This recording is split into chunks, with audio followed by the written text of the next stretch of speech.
नमस्कार। Celebration of folk tradition के Karpoori chapter के दूसरे दिन आप सभी दर्शकों का बहुत बहुत स्वागत है। ट्रेडिशन मटेरियल का किस प्रकार आधुनिक और समकालीन कला में प्रयोग हो रहा है, आज का पहला वीडियो उसी कड़ी से है। आप जरूर देखें क्योंकि उसे देखना किसी विजुअल ट्रीट से कम नहीं है। इसके बाद आप वरिष्ठ कलाकार प्रतुल दास और युवा कलाकार मुरारी झा का आर्ट परफॉर्मेंस देखेंगे। ये वीडियो आर्ट के रूप में हमारे सामने है और फिर दो महत्वपूर्ण वक्तव्यों को सुनेंगे।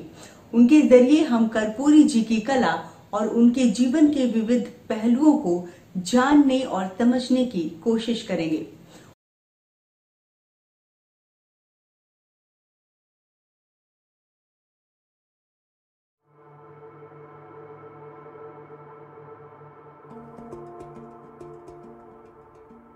I'm Tanabe Chikunsai IV, a bamboo artist in Japan. I was born into a family that has been working with bamboo art for generations. So I started making bamboo art at the age of 3. We have the artist name Chikunsai, which we passed on from generation to generation. I made this installation with two of my apprentices, Tomo Uesugi and Kayako Sano. They work with me every day and they are learning the spirit and the techniques of tradition.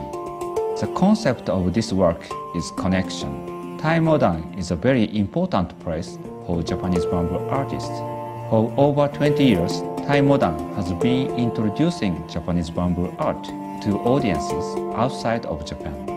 The energy of Japanese bamboo art and the energy of Taimodan overlap, and they have spread the art form to the future and to the world. I use Japanese taiga bamboo, which is called torachiku.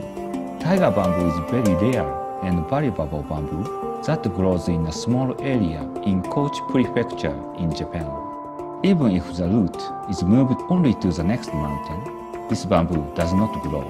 It's a mysterious bamboo which grows only on one particular mountain for some reason. I'm attracted to the mystery and the life of bamboo and use taiga bamboo in my installation.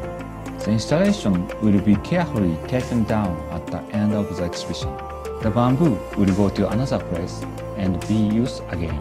The form of the work disappears, but the bamboo itself continues again. Before I created this piece in Santa Fe, I used the bamboo at the Metropolitan Museum of Art in New York. After the exhibition at Taimodan is over, this bamboo will move to the Morikami Museum in Florida to be used for a new installation. By circulating the material, I express the connection. The title of this work is Connection Origin. For my career and for Japanese bamboo art outside of Japan, I think Santa Fe and Taimodan are the origins. I hope that the bamboo art will spread from this place all over the world and into the future.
Oh.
हमार नाम शांति देवी है। ग्राम सीमा post Kapileshwar स्थान प्रखंड रहिका के जन्म स्थान हमार 1958 में भेले और मिथिला पेंटिंग के जरिए बहुत जगह गलिए। लहरियागंज वार्ड नंबर 1 मधुबनी में 1976 में शादी मैं कऽ देलखिन। 4 महीना के अवस्थे में बाबूजी मर गेलखिन हमार। तो माँ मजदूरी करके पढ़ा लिखा कर मिथिला पेंटिंग सिखेलखिन। ससुराल में लिए बिजनेस नहीं हुई चले तो डॉक्टर रेमंड करके एले अमेरिका वाला। तो वह रौदी पासमान उठा कर लुलखिन हमरा ऐठन। हमरा दुनू मियाँ बीबी से भेंट करलखिन और करा कर मिथिला पेंटिंग के कुछ ऑर्डर दिलखिन। हम सब बनबे लगलिए। अहिना धीरे धीरे बनबैत बनैत 1984-85 में नेशनल अवार्ड हमरा दुनू मियाँ बीबी के भेट गेले। तकर बाद कुछ दिन के बाद हैंडीक्राफ्ट से अम्हर का काम करत करत प्रगति मैदान में एतऽ एलिए तो कर्पूरी माँ जी भेटलखिन। हम दोनों आदमी 1 महीना रहिए और 1 महीना रह कर कर्पूरी माँ जी के जवाब बात विचार कतेक नीक। शायद हम सब नहीं होते कनी तामसो पड़ जाइए बेटा बेटी डांटो दै छियै, लेकिन कर्पूरी माँ जी के धैर्य कतेक नीक सहनशील छलखिन। जवाब नहीं और चाहे छे जे हमहूँ ओहने बनी, लेकिन नहीं होइ छै। बहुत अस्थिर, बहुत विचार, सुजनी कलाकार छलखिन 1 नंबर। हम सब देखे चलिए। कुछ दिन के बाद सुजनी के नहीं बिक्री बट्टा शुरू भेले। तब कुछ दिन के बाद नहीं चलो लगले तो मिथिला पेंटिंग में आबि गेलखिन। तकर बाद कहीं कहीं टाउन हॉल में हम उनका जरे काम केने छियन। बड़का बड़का कलाकार सब छलखिन ना। बौआ देवी छथिन, कते के नाम कहै छियन। गोदावरी दादी छलखिन, सीता देवी जी छलखिन, जमुना देवी जी छलखिन और बहुत चंद्रकला देवी जी छलखिन और एक बाद में शशिकला देवी जी छलखिन। आ ओहि में से कर्पूरी माँ जी के सहयोगी एकटा चंद्रकला देवी छे। और दुलारी नाम छे, चंद्रकला देवी के बहिन छे उ दुलारी, दुल्ला हम यार कहे दुलारी छलके। एक नंबर हुनकर बेटियों से बढ़ कर उ करे छलखिन सेवा, जवाब नहीं। एक रति एम्हर से एम्हर जाय छलखिन, गए दुलारी कहाँ गेला गए, तो हम सब कहे छलिन ना जो संगे रहतीन है घड़ी आ बेटी के बियाह कर दुलारी कहे छलखिन हाँ ये दीदी हम सब दिन संगे दाय के रहबे। वाह वाह वाह, ताली मारे चलिए, गपशप करे चलिए हम सब। तकर बाद में जाकर दुलारियो बहुत सुंदर पेंटिंग उनका रहत रहे सी गेलखिन, जेकि अखन स्टेट अवार्ड भेटले 2012-13 में उनको। तो कर्पूरी माँ जी के साथ में फिर हम प्रगति मैदान में लिए। प्रगति मैदान में 1 महीना रहलिए, बढ़िया बढ़िया गपशप आ तामस नहीं पढ़े छले ना उनका, कहीं गोसा नाम के चीजें नहीं छे। आ खाना जब बनबे छलखिन ना लाजवाब, माने जवाब नहीं ओते हम सब हम काता से बना सकबे। बेटी तो सब आई कल के कहे छे, खास हम नहीं बनबे चले, हमर सासू माँ बनबे छलखिन ना, माँ बनबे छलखिन, बेटी भेले तो बेटी बनबे लगले, बेटी के बाद दियादनी एलखिन, दियादनी के बाद पुतोहु आबि गेलखिन। तो हमरा उनका जका नहीं, हम न विचार न इचार बात व्यवहार हमरा सबके कतऽ से एले साहब। मगर एकटा उनका समय समय पर राति में खिस्सा पिहानी कहे छलखिन, तो ओते की कहब, एकटा गीत हुनका गेला के बाद याद आयल, संगे जे गबै छलिए। तो ये पटना में जे एलखिन तो बहुत ओल्ड भ गेलखिन, बात न खरा लगलखिन, ततेक भ गेलनि। कहले माँ जी चाची जी गीत आब नहीं अपना सब कहबे, हाँ किया के ने बड़ा हंसा हंसे बास आयल रहथिन। अशोक सिन्हा सब कोई के बजेने रहथिन, अंजनी बाबू सब रहे, हमर हस्बैंडो सब रहथिन, शिवन जी नाम छे हमर हस्बैंड जी के। तो हम यहाँ के नाम नहीं ली छे, लेकिन अब तो नाम लिए पड़े छे। तो वही ठाम कहलखिन, ओतो गुनगुना लगलखिन यह गीत जे हम 2 लाइन कहते छी, हुनका याद में गबैत रहे छे आ कनबो करैत रहे छे जे हम सब कहिया स्वर्ग में गेलखिन नर्क में हम सब छी। तो एकटा कहै छी गीत है, सुन।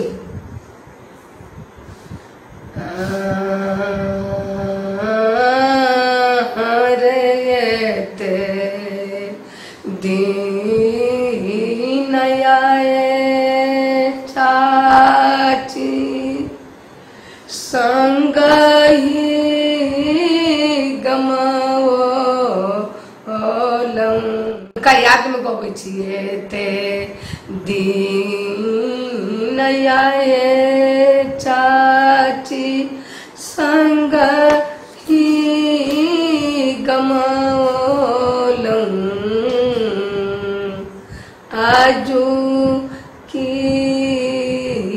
जाई ची विदे आर यहाँ हाथक चाई सपना भेलै हे अमाजी सपना भेलै हे चाची जी अहाँ बिन किछो ने सुहाय। और बहुत छै हुनका हाथ के खाना सेहो। और एतबे नहीं, उ नहीं बुझे छलखिन जे दलित केकरा कहे छै, छोटका जाति के छै या बड़का जाति के छै, ऊंच के नीच के, धनी के गरीब के एकदम ने उ बुझे छलखिन। एकदम जहिना खून हुनका माय कोख से एलखिन तहिना माय कोख जगह सबके माने छलखिन, माय बहन बेटी पुतौह सबके बउए कह कऽ, हमरो आर के बउए कह कऽ कहे छलखिन। अहिना जापानो में बउआ दीदी जरे रहे छलिए तो गावे छलिए, अहिना कर्पूरी माँ जी के बेसी चर्चा करते रहे छलिए। हर पल हर घड़ी हुनकर चर्चा काम करते रहे छलिए। हंसे के बाद सब टोर्निंग कह दे चले, कर्पूरी संग दाई जाओ बहुत बढ़िया, दाई जाओ बहुत अच्छा छथि। हाँ एक कतेक ओहिठाम गोची सन भेटलखिन तऽ फोटो हमरा देलखिन, रखने छियै हम जे कर्पूरी माँ जी के दऽ देबै। हम नहीं दऽ पेलियन, दिल्ली एलियै, एते रह गेलै एल्बम, एते रह गेलै। हमर बेटी पढ़ै छलैया राजस्थान में, तो उनके जरे चलि गेलै बैग में, नहीं दऽ पेलियन। कते कोशिश के, लेकिन कहि देलियन पटना में जे हमरा लग फोटो है माँ जी अहाँ के, तो की कहू चलि गेलखिन। एते दिन आहे अम्मा संग ही गमावलम, हर पीछा रही तबीला मोन भेले। माँ जी स्वर्ग में छियै, यहाँ नर्क में हम सब छी, गोर लगे छी। आब वाला समय अहाँके बरखी हुए, हरेक बरखी में चाहे छी जे रही, किछ न किछ गीत गाबी, फूल अच्छा अच्छा माला पहिराबी, दर्शन हुए, एतबे कहब।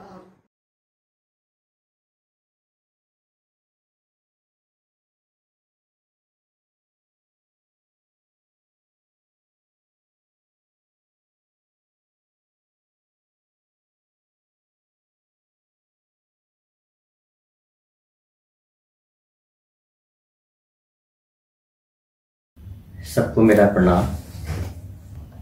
मधुबनी पेंटिंग में मेरा पहला संपर्क 2002 में हुआ और मैं 2002 से मिथिला आर्ट इंस्टीट्यूट के लिए एक एडमिनिस्ट्रेटर के तौर पे काम कर रहा था और मैं अपने आप को मिथिला पेंटिंग का एक वॉलंटियर समझता हूँ। आज जब कर्पूरी जी को हम याद करने के लिए बैठे हैं तो उनकी बहुत सारी स्मृतियाँ मेरे मन में भी आती हैं। जब मैं उनसे पहली बार मिला था मुझे बिल्कुल नहीं लगा कि मैं उनसे पहली बार मिल रहा हूँ, लेकिन उनके जीवन में बहुत तरह की बातें हुई, बहुत तरह की बातें उन्होंने हमसे शेयर भी किया और बहुत लोगों से शेयर किया होगा। एक कलाकार के तौर पे, एक व्यक्तित्व के तौर पे उनका कोई शानी नहीं था। वो अपने आप में एक अद्भुत पर्सनैलिटी की महिला थी, जिनके पास अगर हम जाते और उनसे मिलते थे, कभी भी ये नहीं लगता था कि हम उनसे आज पहली बार मिल रहे हैं, लगता था कि हम बार बार उनसे मिल रहे हैं। ऐसा उदार चरित्र था उनका और इतना आदर्श व्यक्तित्व था उनका। आप सब जानते होंगे कर्पूरी जी के बारे में, बट मैं समझता हूँ कि कर्पूरी जी मिथिला चित्रकला की अगर हम उसको भारतीय क्रिकेट से तुलना कर दें तो मुझे लगता है कि वो जैसे राहुल द्रविड़ हुआ करते थे और उसी टाइम पे तेंदुलकर, गांगुली, लक्ष्मण सारे महान बल्लेबाज हुआ करते थे। कुछ कुछ कर्पूरी जी के साथ भी वही एरा आया है। जब वो ग्रो कर रही थी एज आर्टिस्ट, तब उनके समकक्ष भी उसी तरह की महान कलाकारों के बीच उनका जीवन चल रहा था। उनके उसी परिवार में उनकी बड़ी दियादनी महासुंदरी देवी जी थीं, जिन्हें बाद में पद्मश्री भी मिला। लेकिन मैं अभी सिर्फ कर्पूरी जी की बात करने बैठा हूँ। जब भी मुझे याद आता है कि जब हम अपने इंस्टीट्यूट के बच्चों को हेरिटेज वॉक के लिए ले जाते थे ताकि वो अपने धरोहर को समझ सकें, आज के कलाकार हमारे पुराने कलाकारों को जाने, क्योंकि अगर वो हमारे धरोहर हैं और नए कलाकारों को उन्हें जानना समझना मेरे हिसाब से बहुत बहुत बहुत ही ज़रूरी है। और हम लोगों ने सोचा कि जितने भी धरोहर आर्टिस्ट हैं उनसे अपने नए बच्चों को मिलवाया जाए। उसी क्रम में पहली बार मेरी मुलाकात कर्पूरी जी से हुई। मुझे बिल्कुल भी नहीं लगा कि आज मैं उनसे पहली बार मिल रहा हूँ और उन्होंने सभी बच्चों को अपने जीवन यात्रा की सारी पेंटिंग फोटो के रूप में एल्बम में उन्होंने अपने पुरानी बातों को दिखाया, पेंटिंग्स को दिखाया और बच्चे भी बहुत जल्दी उनसे कनेक्ट हो पाए थे। उनका हृदय काफ़ी विशाल था और काफ़ी डाउन टू अर्थ आर्टिस्ट थे। उनमें सबसे अद्भुत बात मुझे ये लगती थी कि एज अ आर्टिस्ट तो वो महान थी ही, एज अ ह्यूमन बीइंग भी उनका कोई जवाब नहीं था, क्योंकि उनके पीछे कारण क्या हो ये मैं नहीं बता सकता, लेकिन आप जब भी उनसे मिलते आपको एक आनंद की अनुभूति जरूर जरूर होती।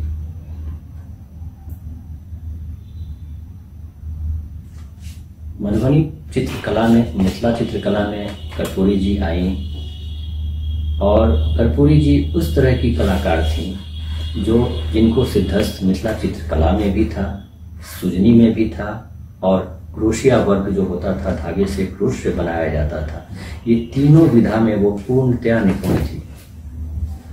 और उनका पहला प्यार जो था कला में वो सुजनी ही था। जब मैं उनसे बात करता था तो वो मुझसे ये बातें बोलती थी कि सुजनी ही मेरा, सुजनी बनाने में मुझे बहुत मजा आता है और मैं इसको एंजॉय करती हूँ और अपने दिल से बनाती हूँ।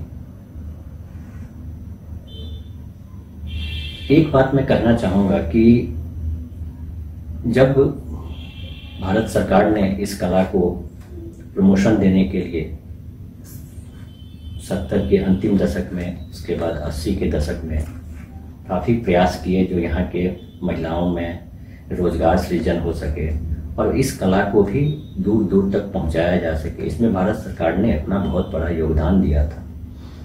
लेकिन मेरे हिसाब से थोड़ी सी त्रुटि रह गई जहाँ से मैं देखता हूँ, क्योंकि मैं जब उनसे बात करता था तो वो सुजनी की कलाकार थी, लेकिन जितना प्रयास मधुबनी चित्रकला के लिए किया गया उतना प्रयास उनके उस सुजनी कला के लिए नहीं किया गया। और उसका परिणाम आज मैं देखता हूँ कि मिथिला कलाकार जितने भी धरोहर कलाकार हुए थे सबके कुछ न कुछ शिष्य होते गए और एक चेन बनता गया। लेकिन महासुंदरी देवी जी के भी चेन में आप कह सकते हैं कि कर्पूरी जी भी थी, फिर बहुत सारे ऐसे आर्टिस्ट थे। आज उसी परिवार में विभा दास जी हैं, आभा दास जी हैं, संतोष कुमार दास सर हैं। तो इतने बड़े परिवार में कलाकारों के बीच होते हुए भी सबने मिथिला चित्रकला को अपनाया और उसमें कहीं ना कहीं इनका ये सुजनी कला पीछे पड़ गया।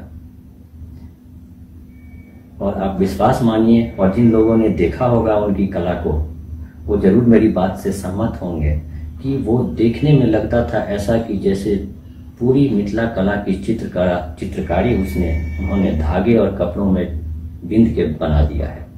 ऐसी थी हमारी कर्पूरी जी। कर्पूरी जी का जब एक 80 के दशक में जब जापान के हाशिगावा शान पहली बार आए मिथिला, वो आए तो थे गंगा देवी को खोजते हुए। तो समूचे मिथिला चित्रकला में जो भी कलाकार काम कर रहे थे उस सब में एक नए ऊर्जा का संचार हुआ और हाशिगावा जी ने उस समय ग्रुप बना के आर्टिस्टों का, उन्हें सबको मिथिला म्यूजियम ले जाते थे, उन्हें 8 महीना 9 महीना रख के वहाँ पेंटिंग वो सभी करते थे जाके। और इसमें डिफरेंट समय में उन्होंने अलग अलग ग्रुप बना के आर्टिस्टों को ले गए। कर्पूरी जी शायद मेरे हिसाब से वो पहली कलाकार हैं जो कि 9 बार जापान गई और हाशिगावा शान ने जब भी कोई ग्रुप बना के जापान ले गया उन्होंने, उस सब में कर्पूरी जी जरूर रहती थी। इसके पीछे मुझे लगता था कि हाशिगावा शान भी एक संगीतकार थे, सिंगर थे, गाते थे, और कर्पूरी जी भी जब भी पेंटिंग बनाती थी या सुजनी करती थी वो धीरे धीरे गुनगुनाती रहती थी। उनसे एक बार मैंने पूछा कि आप क्या गुनगुना रही हैं? उन्होंने कहा कि नहीं, ये तो मैं मन मन में गुनगुना रही हूँ, लेकिन इससे मेरी एकाग्रता बनी रहती है, मैं बाहरी कुछ भी आवाज़ नहीं सुनती हूँ, मैं पूरी तल्लीन रहती हूँ अपनी कला में। और ये एक ऐसी बात थी जो हमारे नए कलाकारों को समझनी चाहिए। और कला जो है सो सिर्फ लाइन खींचना नहीं हो सकता है, जब तक आप उस कला में अपना हार्ट नहीं डालते हैं, अपनी आत्मा नहीं डालते हैं, तब तक वो कला नहीं हो पाती है। कर्पूरी जी के चित्रकला में एक बात मैं कहना चाहूँगा और कि जब उन्होंने मिथिला चित्रकला में पेंटिंग बनाना शुरू किया तो उनका सबसे पसंदीदा विषय था राधा और कृष्ण। और हम सभी जानते हैं कि हमारी चित्रकला में कचनी स्टाइल है, एक भड़नी स्टाइल है, एक गोदना स्टाइल भी आजकल कहते हैं, गोदना स्टाइल भी काफ़ी पॉपुलर है। लेकिन था कि जो गोदना करते थे वो गोदना ही करते थे, जो कचनी लाइन पेंटिंग करते थे कलाकार वो लाइन पेंटिंग ही किया करते थे, और जो कलर पेंटिंग करते थे वो सिर्फ कलर पेंटिंग करते थे। शायद कर्पूरी जी वो पहली कलाकार थी जिन्होंने लाइन स्टाइल और कलर स्टाइल को एक साथ एक पेंटिंग में सम्मिश्रण किया, और वो ऐसा प्रयोग करने वाली शायद वो पहली कलाकार थी। उसके बाद में उनके इस प्रयास को बहुत आर्टिस्टों ने अपनाया, और आज हम देखते हैं कि बहुत सारी पेंटिंग में दोनों लाइन आर्ट और कलर भरने की जो परंपरा है ये दोनों को मिक्सअप में देखने को मिलता है। कर्पूरी जी का जन्म परौल गांव में 1929 ईस्वी में हुआ था, और उनकी पहली गुरु उनकी माता ही थी जिनसे उन्होंने अर्पण बनाने की कला सीखी। बचपन से ही उन्हें काफ़ी अभिरुचि थी और वो अपनी माँ से पहली बार इस कला से अवगत हुई थी। बाद में जब वो रांटी गांव में शादी होके आई तो उसके बाद उन्होंने अपनी इस कला यात्रा को अपनी दियादनी महासुंदरी जी के साथ आगे बढ़ाया। उस समय महिलाओं के बीच पर्दा प्रथा काफ़ी थी और महिलाएं बाहर नहीं जाती थी, लेकिन उस समय जो कुछ 5-7 हमारे सीनियर आर्टिस्ट जो हुए हैं, महान आर्टिस्ट जो हुए हैं इस चित्रकला में, उनमें से एक कर्पूरी देवी थी, और उनका भी योगदान रहा, जो इस पर्दा प्रथा के होने के बावजूद भी वो बाहर निकली और उस बैरियर को तोड़ा, और लोगों से बाहर निकल के उन लोगों ने बात करना शुरू किया और अपनी पेंटिंग को दिखाना शुरू किया। 1980 और 81 ईस्वी में उन्हें पहली बार राजपुर का पुरस्कार से सम्मानित किया गया। फिर उन्हें 1983 ईस्वी में श्रेष्ठ शिल्प का सम्मान मिला, और 1986 ईस्वी में उन्हें भारत सरकार द्वारा राष्ट्रीय पुरस्कार से नवाजा गया सुजनी कला को लेकर। और आज भी उनकी पेंटिंग विश्व के कई बड़े बड़े देशों में पाया जा सकता है। म्यूजियम और संग्रहालय में उनकी पेंटिंग आज संरक्षित है, जिनमें जापान का मिथिला म्यूजियम सबसे पहले आता है। इसके बाद यूएसए में उनकी पेंटिंग है, यूनाइटेड किंगडम में उनकी पेंटिंग है, और फ्रांस में उनकी पेंटिंग है।